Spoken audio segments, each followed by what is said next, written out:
안녕하세요. 에스나 아카데미아입니다. 자, 오늘은 간만에 아우디를 하려고 합니다. 아우디 중에 우리가 가장 빈도수가 높은 고장이랄까요? 가솔린 중에 그게 뭐냐면 실화 미스파이어. 예.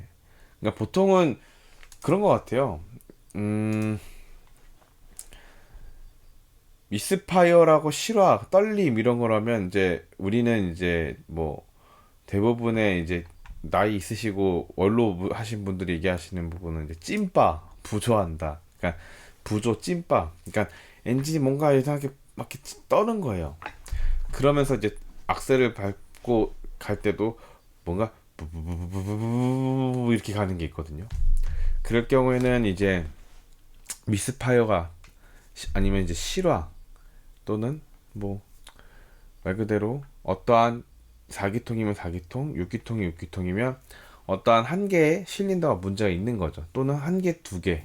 그러니까는 6개가 움직이고 있는 엔진이 6개가 균일한 힘으로 작동되지 않고 특정 어딘가가 힘이 빠지는 아니면 출력이 떨어지게 되는 뭐 그런 부조화를 얘기하는 거죠.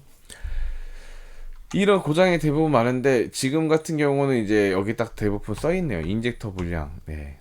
그래서 우리가 C라, 그러니까는 미스파이어가 떴을 때 어떻게 우리는 이제 접근을 하고 어떤 식으로 얘기를 하는지 한번 보려고 주제를 한번 다뤘습니다. 지금 고장 코드 전에 이제 테스트 플랜을 보면은 뭐 사실 뭐 키 관련된 게 1순위로 나왔지만 기본적으로 이 고객이 저희한테 방문한 입장은 엔진 체크 등이 뜬 부분이에요. 근데 엔진 체크 등이 뜨는 부분은 이제 여기에 있는 것들이 중요한 게 아니라 여기 지금 나와 있는 전압 특성 점검이죠. 그러니까 엔진 전자장치 실화가 간지됨. 그러니까 실화라는 거는 어떠한 특정 실린더가 이제 불꽃을 안 튀든 압축이 약하든 연료를 덜 쏘든 6개의 힘이 밸런스가 안 맞는다는 뜻이에요. 근데 하필이면 1, 2, 3, 4, 5, 6이 다 뜨죠. 네. 보통 그런 경우가 있어요. 그러니까는 실화가 생긴 지 진짜 오래동안 그냥 모르고 타셨으면 지금과 같은 6개의 고장 코드 다 뜰 수가 있어요. 네. 6개 고장 코드 다 뜨는 경우가 있는데 지금 기본적으로 보면은 자세히 보면은 간헐적이라는 게 있고 지속적이라는 게 있죠. 네. 지금 3번하고 5번 지속적으로 뜨고 6번하고 1, 2번은 간헐적이라는 거죠. 그래서 6개가 다 뜬다는 얘기는 장시간 동안 부조가 있었으니까 얘가 이제 뒤죽박죽 된 거예요. 그러니까 지금의 6개 중에 하나 또는 두 개가 이제 특정 문제가 있다라는 것까지 판단할 수 있는 어느 정도 엔진 컴퓨터가 할 역할이 있는데 어찌 보면 그게 그렇게 정확한 편은 또 아니에요. 근데 어느 정도 신빙성은 있다. 아무 여러 가지 일을 해봤을 때 어떤 특정 부조가 있었을 때 특정 실린더에 미스파이어가 있으면 그 특정 실린더의 미스파이어를 의심해도 돼요. 그러니까 엔진 부조를 했을 때 여기에서 조금 어려운 내용일 수도 있고 간단한 내용일 수도 있는데 맞아요. 부조라는 거는 말 그대로 지금까지 얘기하는 것들은 한 실린더당 6개 실린더 중에 우리가 뭐 하나의 플루가 안 좋았을 때에 대한 뭐 단일 계통, 그러니까 특정 실린더에 문제가 생겨서 나오는 부조가 있고요. 다수 계통의 결함에 있는 부조가 있을 수도 있어요. 다수 계통이란 건 뭐냐면 6개 실린더가 어쩔 땐 1번이 부조하고 어쩔 땐 2번이 부조하고 어쩔 땐 3번이 부조하고 4번이 부조하고 6번이 부조하고 막 부조가 공통적으로 일어나요. 그게 다수적인 공통 부조로 나올 수 있는 것 중에 대표적인 게 흡기 누설이라든지 아니면 뭐 특정 이제 그 차량의 EGR 밸브라든지 아니면 어디에 특정 뭐가 이제 엔진으로 유입이 된다. 뭐 퍼지 컨트롤 관련된 쪽에서 뭐 과도한 유입이라든지 연료압력 레귤레이터에서 흡기로 가는 진공 라인에서 과도한 유입이라든지 그러니까 공통적인 함수로 인한 고장의 부조가 있고 특정 실린더에 있는 부조가 있는 거예요. 그래서 특정 실린더의 부조는 어찌 보면 더 쉬워요. 봐봐요. 가솔린은 공기가 들어가면서 압축을 하기 전에 연료와 분사가 된 다음에 섞인 다음에 점화가 되고 폭발하고 힘을 쓰는 거잖아요. 그러면 이 폭발되는 힘이 6개가 동일해야 되는데, 하나가 문제가 생긴다는 거는 지금 한쪽 실린더의 압축, 왜냐면 공통적으로 공기가 다 들어오니까 압축이 문제가 있거나, 물론 뭐 특정 실린더의 흡기에 뭐 문제가 있을 수도 있겠죠. 또는 이제 점화, 플러그나 코일에 아니면 ECU 쪽에서 점화를 못 튀기거나, 아니면 연료가 안 들어가서 폭발을 못 하거나, 이래서 더 디테일하게 경우수를 줄일 수가 있어요. 그래서 단일 계통은 좀 의외로 쉬운 편이고, 다수 계통은 조금 난이도가 있는 편입니다. 왜냐하면 경우의 수가 너무 많기 때문에. 그래서 엔진 분전은 단일 계통과 다수 계통, 그러니까 공통 실화냐 단일 실화로 구분할 수가 있어요. 근데 지금 고장 코드를 일단은 한번 전체적으로 지우고 봤었을 때에는 지금 상황에서 어느 정도 자기의 테스트 플랜에서 점화 파형을 이제 샘플링해서 확인하는 부분이 있는데, 어찌 보면 이게 좀 정확하진 않아요. 근데 여기에서 좀 중요한 포인트가 있는 게 있는데, 자, 펜. 이거 참 좋아요, 이런 거. 그러니까 일단은 점화조합이 정상이라고 나오긴 하는데, 이건 정상 좀 신빙성은 좀 떨어집니다. 근데 체크할 부분이, 그러니까 여기 있어요. 1번 코일을 점검하라는 거하고 스파크 플러그 점검하라는 거, 점화 점검하고 압축 점검하고.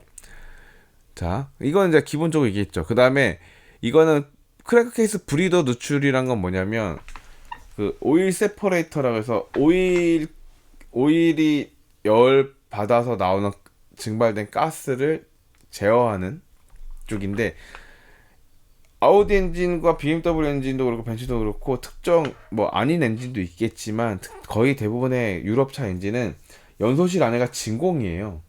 그래서 얘를 공통적인 부조냐 아니냐로 가장 쉽게 처음에 확인할 수 있는 게, 오일캡, 엔진오일 캡을 딱 열었을 때 차가 막 부조를 막 시작을 해야 되는데, 엔진오일 캡을 열어도 부조를 하지 않는다. 그러면 어딘가가 일단은 누설이 있는 거예요. 새고 있는 거예요. 그래서 크랭크 케이스 쪽에 누설이 유독 많고요. 그 다음에 여기 인젝터 문제에 관련된 거, 이렇게 이제 여기 안에 고장이 있을 수 있다, 이렇게 테스트가 나오니까 이 부분을 이제 테스트를 해봐야 되는 부분인 거죠. 이런 부분이 참 좋아요. 그러니까 점화 코일 테스트가 지네들도 이게 아마 크랭크 각 센서에 대한 비율을 통해서 판단하는 거라서 좀 불규칙하다는 건 얘네들도 알 거예요. 그래서 우선 첫 번째로 고장 코드를 지우고 다시 시운전을 해봤어요. 그러니까 이 부조가 계속 나오는 게 아니라 간헐적으로 나오거든요. 그래서 이런 부분들에 있어서 이제 디테일하게 점검을 해봐야 되는데, 자, 저는 여기서 가장 먼저 압축 압력을 먼저 재봤어요. 지금 이제 어찌 보면 피코스코프를 통해서 이제 좀 쉽게 진단하는 걸 이제 보여드릴 건데, 우선 가장 포인트가 엔진 압축 압력만 잘 나와서 엔진에 문제가 없으면 그나마 다행인 거예요. 왜냐면 엔진 문제가 생기면 이미 견적 자체가 아예 달라져 버리니까. 그러면 얘는 이제 스코프로 압축 압력을 어떤 식으로 재는 건지는 나중에 설명을 드릴 건데, 간단하게 말씀을 드리면, 실제 자동차 배터리는 지금은 좀 낮지만 보통 12V 정도 선에 나오잖아요. 그러면 대부분 사람들이 이제 엔진을 직접 손으로 돌려볼 수 있는 기회는 많이 없어요. 근데 이제 엔진을 손으로 돌리다 보면 이제 어쩔 때 압축이 걸리고 할 때는 무겁게 돌아가다가 압축이 안 걸리고 돌아가는 시점에서 가벼워지고, 무겁게 돌아가다가 가벼워지는 게 있어요. 그게 바로 피스톤이 움직이면서, 피스톤이 압축점에 있을 때는 무겁게 됐다가 압축이 끝나고 내려올 땐 가벼워지거든요.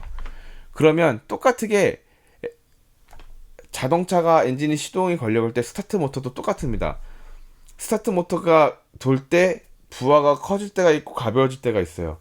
그럼 부하가 커질 때는 전압 강화가 많이 떨어지게 되는 건데, 지금 보면은 6기통이란 말이에요. 1. 자, 일단 여기 밑에 보면은 여기를 올릴게요. 지금 어쨌든 1, 4, 3, 6, 2, 5라는 점화 순서를 갖고 있는 엔진이에요. 그러면 어떤 게 1번인지 정확히 몰라요. 근데 그냥 임의점으로 1, 4, 3, 6, 2, 5.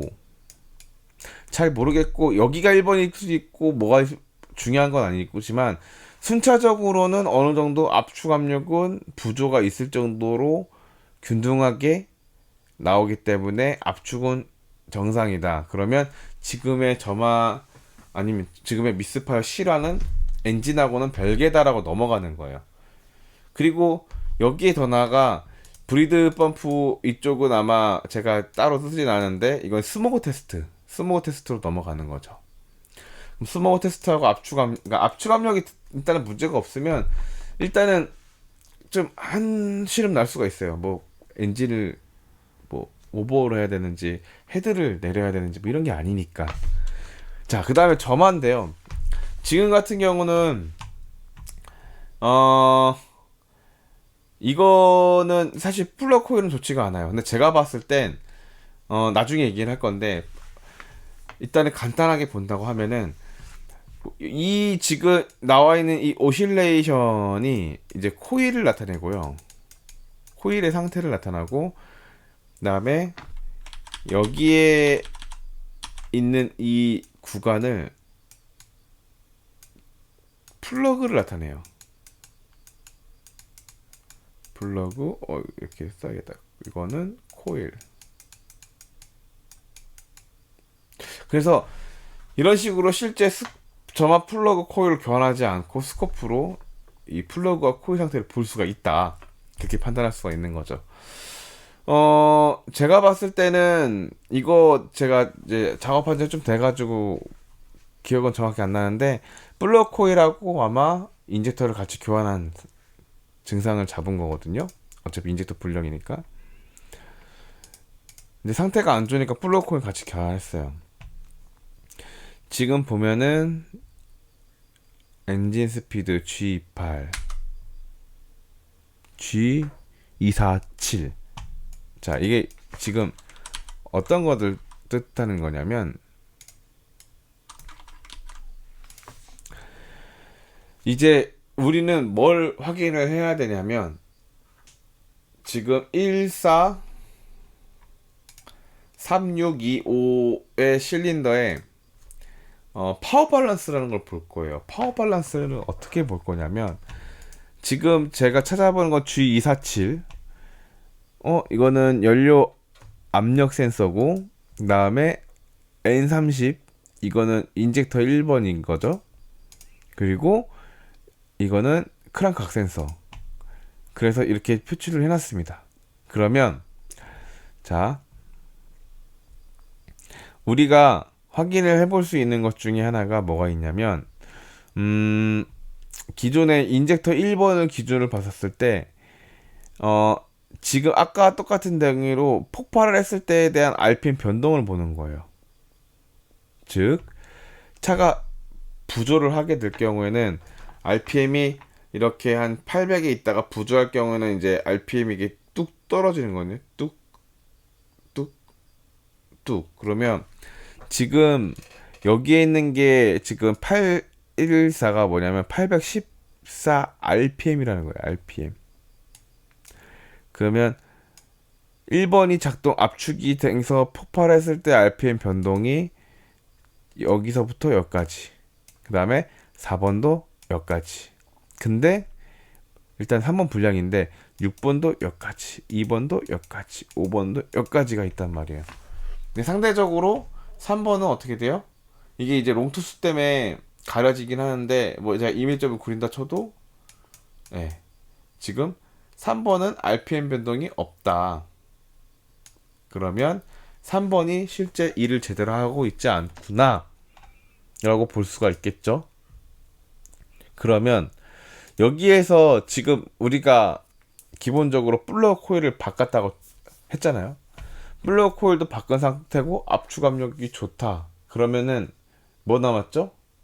흡기 누설도 없고. 그럼 연료 인젝터 남았죠. 자, 그러면 인젝터도 분사량 테스트를 해봤어요.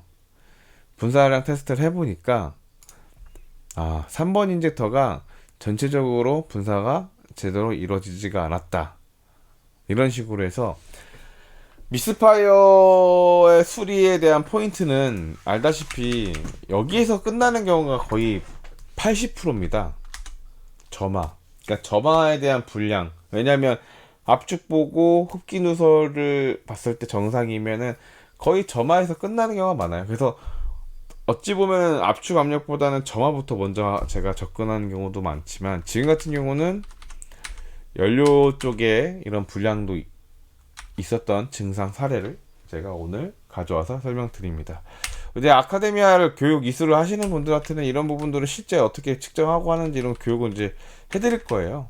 그래서 이제 우리 교육생들이 모집이 되면 진짜 현장에서 같이 한번 테스트도 해보고 어떻게 진단하는지도 보면 재밌겠죠? 네, 그러면 오늘 여기서 마무리 하도록 하겠습니다. 감사합니다.